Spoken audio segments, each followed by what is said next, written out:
Hi, my name is Mary Spender and you are watching Tuesday Talks. And this is Joanne Shaw-Taylor. Tuesday Talks. You have your beautiful guitar here. Can you tell us the story of this? I can. Fender This Esquire. this is named Junior. It's sort of my main guitar. It's a 1966 Esquire, which I bought on Denmark Street in London when I was 15. So Amazing. I've been playing about 2 years, and I've been playing sort of hand-me-down guitars from my older brother. Mm-hmm. And this was the first guitar I bought. I've been working in a guitar shop to save up some money, which I know at 1966 vintage instrument sounds a bit extravagant for a 15-year-old, but I got it cheap because somebody had attacked it here with a knife, previous owner. Right. But obviously originally it was only meant to have the bridge pickup in it. So I had it dug out and put in the humbucker and a little 5-way. Was there not already a space underneath? Yeah, there's usually space for a single coil. Oh, it's just a single coil. Or there was in this, and this had sort of been... I think somebody's had too many tequilas and tried to do a home job or something. Oh my God. But it worked out well for me because I was never going to sell the guitar, so Yeah. I wouldn't recommend messing with vintage instruments and ruining them usually, but No. it works out a lot better for me and I don't plan on selling it ever, so that's courtesy of United Airlines. Thank you for that one. Ooh, that is a big chunk. It is, but yeah. It gives it character. Yeah, well, it was already pretty messed up anyway. That's amazing though. So 1966, that's... Yeah, and a beautiful neck on it. So yeah, that's... And so that's the main gal. It is, yeah. Has been for many a year. I keep going back to it because I stopped travelling when that happened, the dent. Because they must have taken out the case and dropped it. I stopped flying with it for a while, but... It's just unforgivable when people... It was a bit stress-inducing that day. Yep. But yeah, that's the baby. Okay, and so you've got Les Pauls as well. Any particular stories around those? Not particularly. I've kind of... most of them are actually... The main one I call Lemon Drop, which you'll see me playing tonight a great deal. I was lent a Les Paul by Gibson in Austin when we did the third album, and I'd never really played Les Pauls before that, and just fell in love with it. And it was a lemon top with a grade 5 sort of flame. It was absolutely beautiful, and they wouldn't let me keep it, which I was heartbroken about.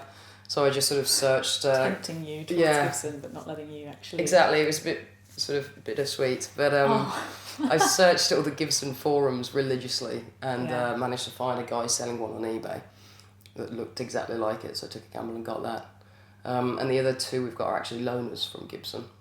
Cool. So I still kind of split up. It's mostly Telecasters in the set. The other main telly I've got is a Albert Collins signature model. Mm-hmm. He was sort of my big influence growing up. So keep it pretty simple, not too many. There's only so many guitars you can play in one show. So Exactly, I know.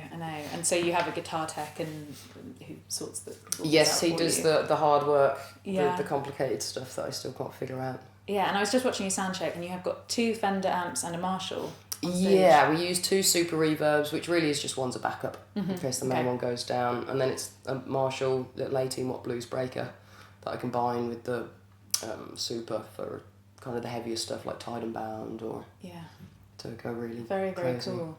And then pedal board, what's on your pedal board right now?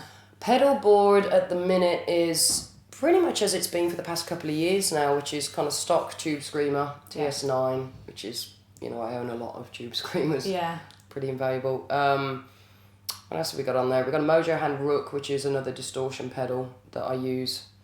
We've got a T-Rex Tremster, which I use on songs like Tried, Tested and True. There's a couple of songs here and there I use it. I've got a Pog octave pedal, which we're using on a couple of numbers, and a delay pedal, which other than that I keep it pretty simple. I don't like to... Yeah. It's a lot of exercise to be messing with pedals. I know. Sometimes people do go overboard.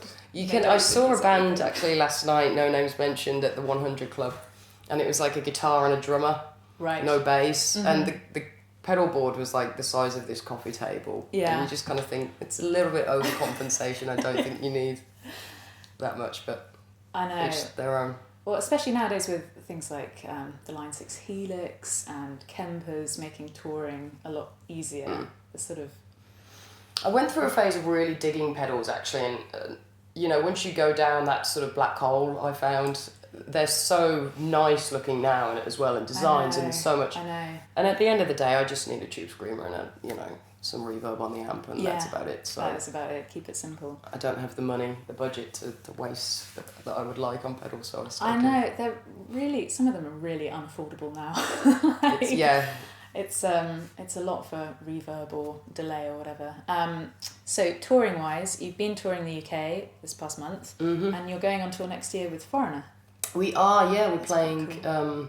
very cool. In May, we're doing 5 dates with them, and they're big venues, Royal Albert Hall and Royal Symphony again in Birmingham, so very excited to hop on that first big tour.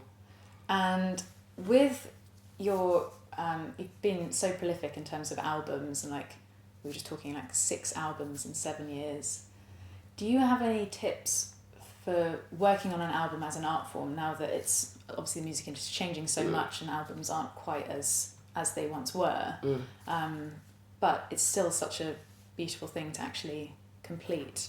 Do you have any tips for that? Because I've never recorded one. The main thing for me, I think, is it's still about the song, as I've always said, it's all right playing a great guitar solo, but if it's not in a great song, no one's ever going to hear it. Yeah, exactly. And that's what I try and focus on with all my albums. And, once you've got the songs that you want, then it's about doing the treatment that does the song justice. In my case, that's usually quite, stripped down. We may add backing vocals or second guitars that we wouldn't normally have live, but, I tend to like to keep things as raw as possible. Because I think the energy of the performance is the most important thing sometimes. It makes or breaks, an album. So for me, it's just about getting, you can't beat the right musicians with the right song. I'm sure many a great album are made with Pro Tools and one person in a bedroom, but it's not the way I like to do things. Yeah, and kind of in terms of blues, like that's the way it was done.